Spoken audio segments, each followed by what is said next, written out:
Hello everyone, welcome to my another new blog.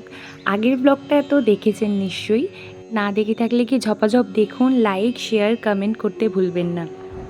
এটা হলো জল মন্দিরের ভিতরের ভিতরের পোর্শন, মানে ভিতরটা কেমন। এখানটা যে জায়গাটা আমি আগে দেখালাম, যেখানে আমরা গোপাল রেখেছিলাম, সেই মন্দিরটা ডান সাইডে পড়ে আর কি। তো এখানে দেখুন কত গাছ, কৃষ্ণচূড়া গাছ, নারকেল গাছ, বিভিন্ন ধরনের গাছ। কিছু গাছের তো নামও জানি না, কিন্তু এত সুন্দর লাগছিল ভিতরটা যে আমি ভিডিও না করে পারলাম না। তো গরম, প্রচণ্ড গরম, আমি তো পুরো একদম সিদ্ধ হয়ে গেছি গরমে। যতই আমি ফ্রেশ হই না কেন তবুও গরম লাগছে। এখানে এসে দেখি এখনও কীর্তন চলছে, কারণ তখন ভগবানকে প্রসাদ দেওয়া হচ্ছিল। চলুন আপনাদের একটু ভিতরটা ঘুরিয়ে আনি, ভিতরের জল মন্দির কেমন, তো সবটা এই ভিডিওতে দেখাবো। তো দেখুন পাশ দিয়েই রাস্তা আছে, সেটা দিয়ে আমি ঢুকে গেলাম। যেতেই সামনে মন্দির, যে মন্দিরটা তখন বন্ধ ছিল, তো এখন দুপুরের ভোগ নিবেদন করবে বলে আবার গেটটা খোলা হয়েছে। তো এখানে দেখে নিন, ভগবানের দর্শন করে নিন সবাই। এখানে প্রভুরা প্রণাম করছে, এখানে কীর্তন শেষ হয়ে গেছে, ভগবানকে ভোগ নিবেদন করা হয়ে গেছে। তার কারণে আমরাও দুপুরের আহার গ্রহণ করব বলে এসেছি, কিন্তু প্রথমে ভগবানের সেবা হবে, তারপর সবার। তো এখানে আমরাও কিছুক্ষণ বসে থাকি, কারণ ওখানে সব গোছানো হচ্ছে, যেখানে আর কি আমরা যাব দুপুরের ভোজন করতে। তো সেখানে সব কিছু গোছানো হচ্ছে, এখন আমরা এখানেই তার জন্য ঘোরাঘুরি করছি। তো এই যে প্রভু আছেন, ইনি আমাদের সাথে গল্প করছিলেন ভিতরে। উনি অনেকক্ষণ ধরে আমাদের সাথে গল্প করছিলেন, আমাদের খুব ভালো লেগেছে ওনার সাথে কথা বলে, ওনার সাথে আলাপ হয়ে আমরা নিজেদেরকে অনেক অনেক ধন্য মনে করি। আর ওনারা কোনো ত্রুটি রাখেননি, আমাদেরকে সময় সময় আহারের জন্য ডেকে পাঠিয়েছেন, আমাদের সমস্ত এখানে দায়িত্ব নিয়েছিলেন থাকার সব কিছুর। তো ওনাদের ওপর একটা অশেষ আমাদের ভালোবাসা। দেখুন ভিতরটা কত সুন্দর। আমার মা বলছিল এগুলো হচ্ছে ধামা, এখানে ধান রাখা হয়। সামনেই কত ফুলের গাছ, প্রত্যেকটা গাছ কত সুন্দরভাবে ওনারা এখানে রেখেছেন।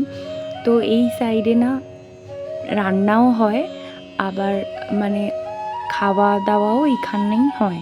তো আমরা ওইখানে এসেছি দুপুরের আহার গ্রহণ করার জন্য।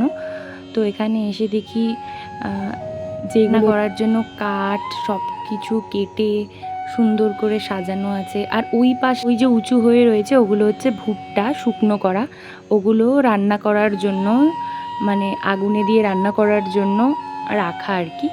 আরেকটা জিনিস দেখুন, এখানে আমরা গাছ কেটে বড় বড় বিল্ডিং, ফ্ল্যাট এগুলো তৈরি করি, আর ওনারা গাছটাকে কত সুন্দরভাবে বাঁচিয়ে একটা একটা মন্দির তৈরি করেছেন।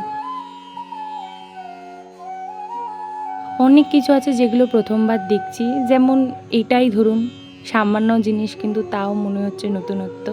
এই যেখানে সবাই দুপুরের ভোজন গ্রহণ করছে, আমরাও আবার বসবো, কারণ অনেকটা সকালে আমরা বাড়ির থেকে বেরিয়েছি, তো সেরকম কিছু খাওয়া দাওয়াও হয়নি। তো এখানেই খাবো বলে অপেক্ষা, ভগবানের প্রসাদ পেতে কি না চায়। তো আমরা এই যে বসে যাচ্ছি এখানে, ওনারা আমাদেরকে দিয়ে দিচ্ছেন দুপুরের আহার। তো কিছু জায়গা কম পড়েছিল বলে আবার জায়গা করে দিচ্ছেন। এই যে প্রথমে হচ্ছে আলু উচ্ছে ভাজা, তারপর ভাত। আচ্ছা, কাঁচা নুন যদি প্রসাদে পড়ে সেটা নাকি এঁঠো হয়ে যায়, এটা বলা হয় আর কি। তো তার কারণে ওনারা আমাদেরকে একদম শেষ দিনে বলছিলেন যে প্রসাদের সাথে নুন খেতে নিন। তো কথা বলতে বলতে দেখুন আমাদেরকে ডাল দিয়ে দিয়েছে। তারপর একটা নতুন খাবার, শুধু ফোনেই দেখেছি কিন্তু খাওয়া হয়নি, আজ খেলাম কচু বাটা, নারকেল দিয়ে কচু বাটা। তো ওটা খাওয়ার সময় আমার দিদির কথা খুব মনে পড়ছিল, কারণ আমাদের দুজনেরই কচু বাটা খাওয়ার খুব ইচ্ছা ছিল। তো আমি তো খেয়েছি, ও পাইনি, পরের বার ও হয়তো পাবে। এই যে চচ্চড়ি আর এই যে পটলের তরকারি, রসানি বলছিলেন ওনারা, আমি তো এত বুঝতেই পারিনি। তারপর চাটনি, পায়েস হয়ে গেছে আমাদের ভোজন গ্রহণ করা। এবার আমরা হাত ধুতে এসছি বাইরে। তো এসে দেখি এখানে তো পুরো বৃন্দাবন হয়ে গেছে, সব জায়গায় তুলসী গাছ, কত তুলসী গাছ এখানে, এত সুন্দর লাগছে। কিন্তু একটা সমস্যা এখানে হচ্ছিল আমাদের, আমরা তো কেউ জুতো পরেছিলাম না, পা পুরো পুড়ে যাচ্ছিলো জুতোয়। এই যে দেখুন ভুট্টার খোলাগুলো, যেগুলো আমি বলছিলাম ওনারা জাল দিয়ে রান্না করে, তো পা পুরো পুড়ে যাচ্ছে। আর এখানে দেখুন সেই আমার প্রিয় কাঠগোলাপ গাছ, তো একটা ফুল পড়ে রয়েছে, আমার এত ভাল লাগছিল, আমি তুলে তাই একটা ভিডিও করেছি। এই যে দেখুন পুরো গাছ গাছ ভর্তি গাছ, এই জন্য এখানে গরম থাকলেও হয়তো হাওয়া দেয় ঠান্ডা। আর এগুলো হচ্ছে দিদি, আর এটা হচ্ছে ওই একটা দিদিরই ছেলে। এখানে হচ্ছে আমরা মঠে চলে আসি আর কি, যেখানে আমরা বিশ্রাম নেব দুপুরে।